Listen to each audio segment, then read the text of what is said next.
So you have to have targets. You know what I'm saying? Once you get in the trade, if your target, say you got into a long dated swing trade and you got into Lilly on the 1 day, right? And you see how Lilly made this move, but look what it's doing now. It's retracing, right? So we got a confirmation, we got a breakout, right? Lilly taking off and you pushing up, but where are you going to exit in the trade, right? So you need to know, you know what I'm saying? Like this is valuable information. You see, let me make this bigger for a second. And we're going to cover not this dashboard in particular, but just why you need to know uh, these things. Every stock has this, and it's called an ATR. And so this ATR value, it just tells you ahead of time how much Lilly or whatever stock you're looking at, how many dollars can this stock move in a single day? Like because I'm on a daily time frame, it's telling me that a daily candle on Eli Lilly can move $29.73. Same thing with Tesla. If I go to Tesla, it's telling me that a Tesla can move $18.80 uh in a day, right? Well, that's valuable information because if it pushes up and I see that okay, Tesla's up $19 a day, right? If Tesla's up $19 a day, then I know that okay, it's moved what it's gonna move for that day. So if I'm not planning on holding that thing forever, this is a time for me to take profit because I'm already maxed out on the average range that it can move. Same thing with puts. Tesla opened. Let's put it. We looking at this open over here. Tesla opened up at 488 and it closed at 460, 467, right? So it moved its entire ATR on this pullback, right? And so when it went down to 466, it was at its peak, you know what I'm saying? So it was time for it to kind of bounce back up. Now, on this particular dashboard, when a stock is going to move further than what it normally would, I have this volatility status where it flips to aggressive and the break and it get so when it you see how the ATR is increasing, that means that it's going to move a little bit further than what it normally moves. And that's on on more technical level, but it's a ways to track when the stock is going to move like that. But you need to know what your stock counts from the time for. First of all, you need to know how much can the stock move in the entire trading day. You need to know that number. And then, for example, if I'm a person that scalps, I'm like, man, I'm gonna scalp Tesla today on a 15-minute time frame, and I'm trying to hit 15-minute time frame targets, but I'm trying to be in and out to try to make my money. It is very valuable for me to understand, well, how much can a 15-minute candle move, right? How many dollars can a 15-minute time frame Tesla candle move? And that way, once I make certain moves, if I want to exit, say I'm not overstaying my welcome on the 15 minutes if I'm scalping. So I know that Tesla's 15-minute candles can move almost $2 per candle, right?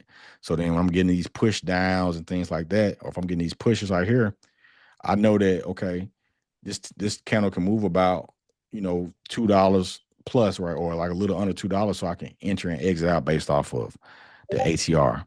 And so when you're coming up with a trade plan, you want to have your stop loss, you want to have your upside targets. And as you're hitting your targets, you don't just sit back and just hit the target. Now, one way that one thing that causes people just to sit in the hold stuff if they only have one contract. They only have one position, then they just want to squeeze, every drop out of it. But if you're that type of trader, you at least need to have what's called a trailing stop loss, or you need to be sliding your stop loss up. And so what that would look like is I don't know what platform a lot of y'all use, but say if I was getting inside of a Bitcoin, right? Say if I was getting into Bitcoin and I was going to buy Bitcoin, right?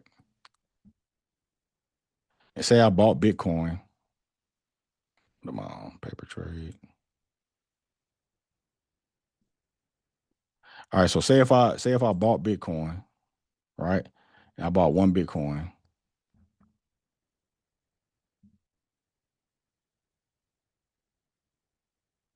all right? And so now I'm buying Bitcoin in this green zone, right? I don't have an upside confirmation yet, but I will say if I put my stop loss here, right? say if I put my stop loss right there and I put my take profit at this target right here, right? As say Bitcoin started just shooting up and it got close to like 87,700, right? I'm not gonna keep my stop loss negative, saying 1,800 at that point. As it's going up, I'm going to slide my stop loss up closer to when I eventually get to break even and say Bitcoin price was up here now. I'm gonna keep sliding. I'm not gonna slide up so close that if one little wick happens, it just kicks me out the trade. But I'm gonna keep sliding my stop loss up. And so that way, some people end up in trades, they be up, 45%, 50%, and they don't have a stop loss on, or they had a stop loss still negative.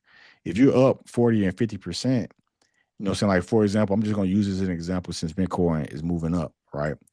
It says $80 now, right? $90. All right. So say if I move my stop loss up to here, right? And I confirm it. Now, the worst thing that can happen now is that I make $42. I may not make the 4,000 that I'm trying to make. It's $3,000. I might not ever get that. But the worst that can happen if I walked away and didn't even look at the chart for that day, say if I was day trading, the worst that could happen is I get stopped out at 30, whatever I got my stop loss at, but it'd be positive, right? And so that's kind of what you want to do, even when you're in leaps or you're in like swing trades. As the price is appreciating and you're green, you want to find like if it's key levels on the chart that you cannot break and maintain an uptrend, right? You don't want to see your stock breaking structure and things like that. It's key levels that a stock can break, and you like, okay, or it's certain moving averages that if it loses this moving average, saying you want to protect your capital. That's what you want to do. Saying you don't want to just stay in the trade and the whole trade is reversing, right? Now, if you're in a leap and you have like 28 leaps, that's different because you got to treat it like shares, right? And if you're a type of person when you're buying leaps that far out, you don't want to buy them all at once. You want to buy one and then let it. If it comes down, you're averaging into the leap. Saying you want to buy it again at the next order block. And so that's how you want to kind of start managing your risk. You don't want to just put, stuff out there and just, forget about it, right? Now, if you're buying shares, you plan on holding something for 10 years, that's different. But I'm talking about like people that buy option contracts. You don't want to just sit there and not be responsible. So tomorrow we'll cover some risk management on the last day. So I'm doing 3 days in a row. So we'll be doing trading 103, and we'll be looking at, all right, once I enter the trade, where do I put my stop loss? Where do I put my take profits? And then we'll cover that. So I appreciate everybody. I'm going to upload this video tonight on YouTube in case you all want to go back and review it. The one I did yesterday is already on YouTube if you want to go back and review that one. But I appreciate everybody jumping on. Thank you, Shon. No problem.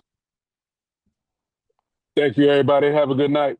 Thank you. Thank you, Shon. Appreciate it. No problem. Thank you. Thank you so much.